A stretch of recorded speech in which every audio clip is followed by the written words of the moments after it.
Good morning, I'm Nathan Hager. And I'm Karen Moscow. Here are the stories we're following today. We begin in Washington. That's where a temporary spending bill to avoid a government shutdown this weekend has cleared its first hurdle. Bloomberg's Amy Morris has more from the nation's capital. The Senate voted to advance the measure that will fund some federal agencies through March 1st and others through March 8th. The interim funding has the support of congressional leaders, including House Speaker Mike Johnson, so the prospects for passage in both chambers are good. It does not include several disputed items like aid for Ukraine, restrictions along the U.S. border, or an $80 billion business tax package. And there are hard-right conservatives in the House who oppose funding agencies at current levels, but Speaker Johnson can bypass them by relying on Democrats for support. In Washington, Amy Morris, Bloomberg Radio. All right, Amy, thanks. Well, now to the latest on the race for the White House. It's on to New Hampshire for the Republican candidates, and Bloomberg's Ed Baxter reports things are really starting to heat up. Nikki Haley has been very careful not to directly attack Donald Trump, but one day after Iowa, she's calling him a bully and a liar. Trump lambasted Haley as a disaster. Now, this all comes with polling that shows the two very close in New Hampshire. Real Clear Politics has Trump by about 14 points, but the American Research Group even called it dead even at 44%, with Ron DeSantis at only 4%. Tomorrow's scheduled debate has been canceled because Haley declined if Trump wasn't going to be there. Ed Baxter, Bloomberg Radio. Okay, Ed, thanks. Now let's turn to the Middle East. Israel and Hamas have reached a deal to deliver medicine and other aid to Gaza. That's according to the government in Qatar, which says this is in exchange for medicine reaching the hostages being held by Hamas. White House National Security Advisor Jake Sullivan says there is still a risk this war widens to a regional conflict. We do see a pathway to a shift in the military campaign in Gaza, a reduction in tensions and the exchange of fire along Israel's northern border, a reduction in the risk of escalation in other parts of the region, and we'll have to continue to deal with the Houthi threat. National Security Advisor Jake Sullivan spoke from the World Economic Forum in Davos. Israeli President Isaac Herzog plans to bring the families of hostages to the slopes in Switzerland today to step up pressure for their release. Well, Nathan, back here in the U.S., we are waiting for a key economic report as doubt grows on whether the Fed will start cutting rates as soon as March. And we get the very latest with Bloomberg's John Tucker. John. And Karen, retail sales probably increased in December. However, the control group sales, which strip out volatile items, that likely slowed to a more subdued pace. Well, traders are latching on every piece of data as the Fed enters a blackout period next week. Yesterday, Federal Reserve Governor Christopher Waller threw a little cold water on the idea of Fed rate cuts as soon as March. With economic activity and labor markets in good shape and inflation coming down gradually to 2%, I see no reason to move as quickly or cut as rapidly as in the past. With Waller's comments, Treasuries suffered their biggest one-day price drop in 2 months. Yields surged and also dragged stocks lower. John Tucker, Bloomberg Radio. John, thanks. Rates are very much in focus overseas. At the World Economic Forum, European Central Bank President Christine Lagarde said the ECB will probably cut rates by the summer. I would say it's likely to, but I have to be reserved because we are also saying that we are data dependent and that there is still a level of uncertainty and some indicators that are not anchored at the level where we would like to see them. ECB President Lagarde made those comments to Francine Lacroix at Bloomberg House in Davos. You can hear their full conversation on the Bloomberg Talks podcast. Well, Nathan, investors are scaling back their expectations for rate cuts from the Bank of England this year. That's because inflation in the UK unexpectedly accelerated for the first time in 10 months. December's consumer price index was 4% higher than the previous year. On Wall Street, Karen, J.P. Morgan Chase is bucking a trend. The bank plans to hire more workers. We caught up with J.P. Morgan President Daniel Pinto at Davos. We are employing at the end of this year around 320,000 people. So the number of people that we employ has been growing and not shrinking. So I think that where we see opportunities and we can help our clients, for sure, we will focus on that. Daniel Pinto's comments come after J.P. Morgan closed out the most profitable year in U.S. banking history. Well, some more banking news this morning, Nathan. The government is unveiling a long-awaited rule that could slash the biggest banks' income from overdraft fees by as much as $3.5 billion each year. Under the regulation from the Consumer Financial Protection Bureau, banks would only be able to charge what it costs for them to break even for covering an overdraft or abide by a specific cap. That would effectively eliminate overdraft charges for customers, which right now average about $35. Let's turn to some corporate news now, Karen. Apple has reached a milestone. The company's dethroned Samsung to become the world's top phone maker in 2023. IDC estimates the iPhone accounted for a fifth of the global market last year with close to 235 million shipments. Apple's dominated recent holiday quarters, but the full-year surge is unprecedented, and it suggests Apple is weathering an industry-wide slump better than its rivals. And finally, Nathan, it was supposed to be the merger from heaven or at least from 30,000 feet. But now a federal judge has blocked JetBlue's $3.8 billion acquisition of Spirit Airlines. The judge says the combination would stifle competition and raise fares for consumers. JetBlue and Spirit contended that consolidation is the only way smaller airlines can effectively compete with the dominant carriers. Time now for a look at some of the other stories making news around the world. For that, we're joined by Bloomberg's Amy Morris. Amy, good morning.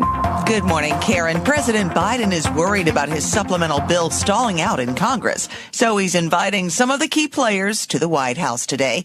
Bloomberg's Nancy Lyons with the latest.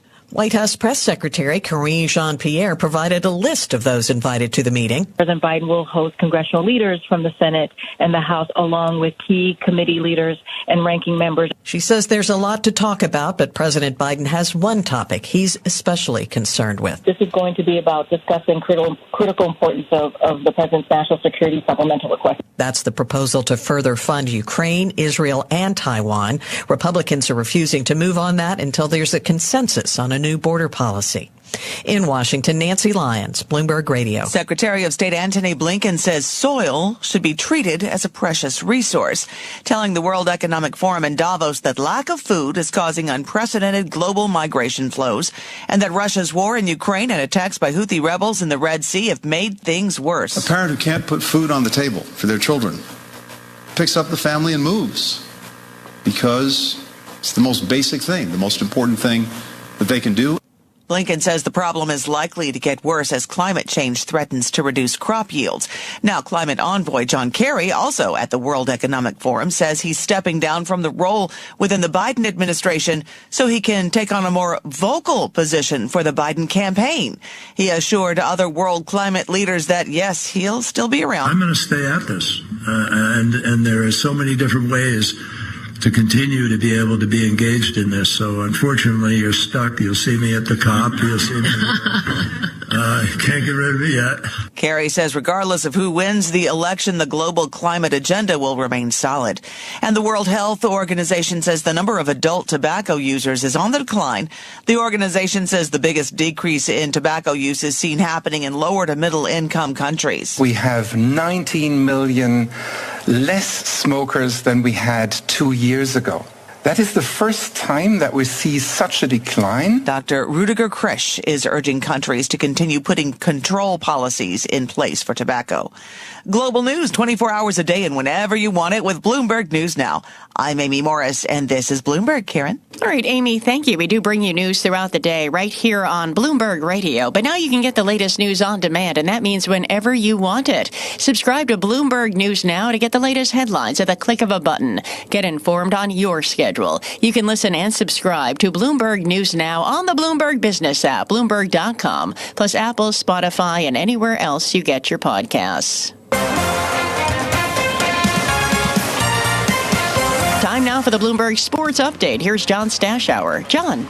Karen, the Atlanta Falcons, one of several NFL teams looking for a head coach, and indications that the Falcons are looking for a big name to be their new coach. The day after they interviewed Bill Belichick, they interviewed Jim Harbaugh, who previously had already interviewed with the Los Angeles Chargers. So Harbaugh clearly has an interest in returning to the NFL and leaving Michigan, where he just won a national championship. Reportedly, Harbaugh, if he stays with Michigan, wants it written into his contract that he can't be fired due to NCAA violations. Mike Tomlin has reportedly told his team in Pittsburgh that he'll remain as coach of the Steelers. It's a job he's had for 17 years. The Steelers have only had 3 different head coaches in the last 54 years. Jason Kelsey told his teammates in Philadelphia just after that blowout loss at Tampa Bay that ended their season that he's retiring at age 36. 13 years all with the Eagles. He won a Super Bowl. He went to the Pro Bowl 7 times. Talia Tagovailoa, that's Tua's younger brother, who's been playing quarterback for Maryland, denied a waiver for another year of eligibility, so he is turning pro. Battle of the NBA's top two big men, and Joel Embiid outplayed Nikola Jokic. He scored 41 points in the second straight game. Philadelphia beat Denver 126-121. Big comeback in Phoenix, led by Kevin Durant. They were down 22 in the fourth quarter. The Suns rallied, topped Sacramento by 2. Hockey, the Capitals, a 2-0 win over Anaheim. College hoops, second-ranked Purdue, an easy win at Indiana. John Stashower, Bloomberg Sports. From coast to coast, from New York to San Francisco, Boston to Washington, D.C., nationwide on SiriusXM, the Bloomberg Business app, and Bloomberg.com. This is Bloomberg Daybreak. Good morning. I'm Nathan Hager. European Central Bank President Christine Lagarde says aggressive bets on interest rate cuts from the financial markets are not helping policymakers with their task to bring down inflation. But she says it is likely the ECB will cut rates in the summer. Madame Lagarde spoke with our editor-at-large, Francine Lacroix, from the World Economic Forum's Bloomberg House in Davos, Switzerland. Let's listen in to part of that conversation now. When you look at inflation, when you look at monetary policy, what's changed your mind on how quickly we get a cut from the ECB? You know, when I look at a year ago in Davos, and when I compare that with where we are today, I see a slope downward, but certainly not a slope which is at target where we want it. So that's what we have achieved, I think, in a little over a year. Bring inflation back from where it was in October 22 at 10.2% down to a 2.9% month-on-month December, and certainly with the prospect of keeping it down and further down, because our target is 2%, and we are, I would have said a year ago that we are determined. We want to get it to 2%. I would say to you now that we are confident that we will get it to that target 2% medium term. Are markets too optimistic on interest rate cuts? I'm not going to comment on markets. Markets do their job. They have their numbers. They have their objectives. What we do at the ECB, and what I think most central banks would do, is work as hard as we can collecting data, using artificial intelligence, by the way, for that, analyzing data, confronting viewpoints, checking models against empirical data, doing scenario analysis, and being as comprehensive as we can to anticipate what's coming. And it's hard, because what many people don't understand is that monetary policy works with a lag. So whatever we do now is going to have an impact in a few months, and sometimes a year or two. And we have to take that in account to decide what we do, how long we hold, and what decision we make in due course. When you say that you gather data also with AI, does AI also analyze? Because again, you're looking at the current data, you're trying to forecast what your monetary policy is doing in the future. So is it algorithms? Like, how does that work? We do data collection a lot. We don't determine monetary policy using algorithm and artificial intelligence. And I think that time we can check with the AI experts, of course, but I don't think that time has come yet. When you look at, again, the forecast, and I understand you're not focused on the markets, but if the markets price... It's not that I'm not focused. We look at them. We look at what they say. We are attentive. But everyone has their job. And we cannot, sort of second guess what they will think that we are thinking that they are second guessing. I mean, it's a catch-22 job, right? But if the market is too optimistic about cuts, does it actually hurt? They're not helping the fight against inflation by doing that. I was going to ask you that. So it makes your job harder if they're actually mispricing what you're trying to tell them. It is not helping our fight against inflation. If the anticipation is such that they are way too high compared with what's likely to happen. Is it too early to cry victory against inflation? How do you see it behaving? We are on the right path. We are directionally towards the 2%, but unless and until we are confident that it is sustainably at 2% medium term, and we have the data to, support it, I'm not going to shout victory. No, not yet. How much is the inflation reduction thanks to your monetary policy, and how much of it is luck? No, I wouldn't call it luck. I think two factors have played a critical role, and it's the decline in energy prices that we have observed. Energy prices pushed prices up massively, and energy prices decline, of course, has a similar impact. So that's number one. Number two, the bottlenecks that we have observed as a result of COVID in particular, and which lasted quite a long time, has gradually faded out, and that also had an impact. More supply, more availability of goods. Second factor. The third factor is monetary policy, and it's undoubtedly been effective, if only to anchor inflation expectations, which we know is really important. So it has had an impact on inflation itself, but it has definitely had an impact on inflation expectations, which by all accounts and all surveys and all measurements have come down and are really now broadly onto that 2% medium-term target that we have. I know it's obsessive, 2% medium-term target, but yeah, that's what it is. Yeah, but at least it should guide the markets, right? I mean, it's good to be obsessed. Well, if they don't know that that's what we are aiming for, then they need to have their head examined. That's for sure. And then again, talk to me a little bit about wage bargaining. So again, is that going to be on the upside? And could that change, the timing of a possible rate cut? Well, I'm glad you mentioned wages in general, wage bargaining in particular. And I'll go to that. But I want to tell you that there are three things that I'm watching carefully. Wage bargainings, profit margins, energy prices, and hopefully not, but the coming back of supply bottlenecks. Those are four key components which could have a serious impact on the work that we're doing against inflation. But back to your wage question. Wages have gone up, but relatively slowly. So prices have gone up earlier and faster than wages. So we are now facing a moment of not only some degree of alignment, but catch-up as well. So employees have lost purchasing power in the course of 21-22, and there is now a catch-up effect in the bargaining discussions that are taking place. We will know a lot more probably in April, May, because the numbers, the bargaining agreements are being negotiated in the first quarter of every year. And the results come in after the agreements have been closed. So that gives us indication that we can, corroborate and verify in the late spring, I would say, of 24. That will be a strong indication. Are wages slowly catching up, and that catch-up process will take place over the course of 2 or 3 years, possibly? Or is there a very strong catch-up coupled with an alignment with inflation, which would give me concern, because while we're not seeing today's second-round effect, that could be the result of this sort of twofold process. But are you confident that there will be a cut this year in interest rates? I'm confident that short of another major shock, we have reached a peak. Okay? Now, we have to stay restrictive for as long as necessary to make sure that we get to that state where we are all saying, okay, confident that it is at 2% medium term.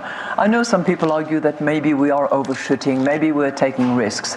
I think the risk would be worse if we went too fast and had to come back to more tightening, because we would have wasted all the efforts that everybody has put in the last 15 months. The US election. Yeah, let me have some coffee. How worried are you about the US election? It's for the American people to decide what they want with their politics, with their government, with their future.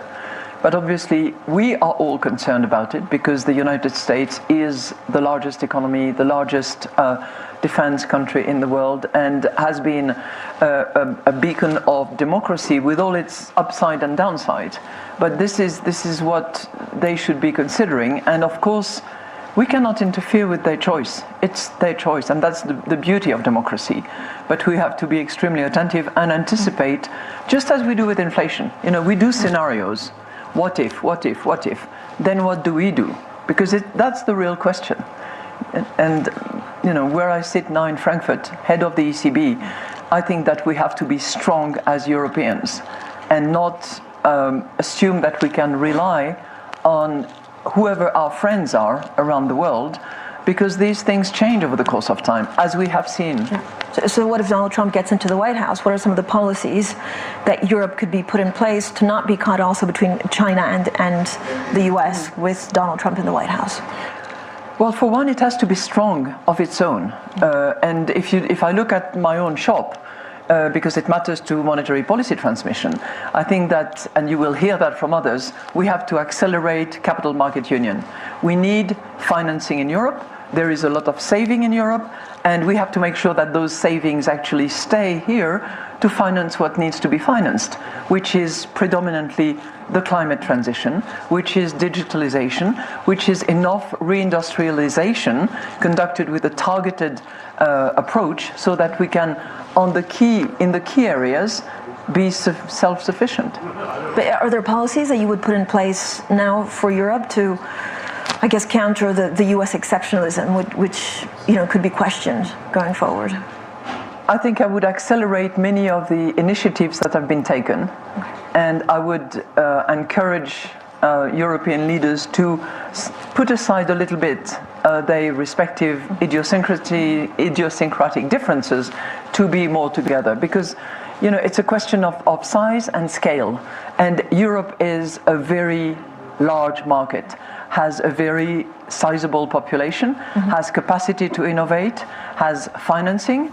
It has to be a little bit more cohesive together and forward-looking. This is Bloomberg Daybreak Today, your morning brief on the stories making news from Wall Street to Washington and beyond. Look for us on your podcast feed at 6 a.m. Eastern each morning on Apple, Spotify, and anywhere else you get your podcasts. You can also listen live each morning starting at 5 a.m. Wall Street time on Bloomberg 1130 in New York, Bloomberg 99.1 in Washington, Bloomberg 106.1 in Boston, and Bloomberg 960 in San Francisco. Our flagship New York station is also available on your Amazon Alexa devices. Just say, Alexa, play Bloomberg 1130. Plus, listen coast to coast on the Bloomberg Business app, SiriusXM, the iHeartRadio app, and on Bloomberg.com. I'm Nathan Hager. And I'm Karen Moscow. Join us again tomorrow morning for all the news you need to start your day right here on Bloomberg Daybreak.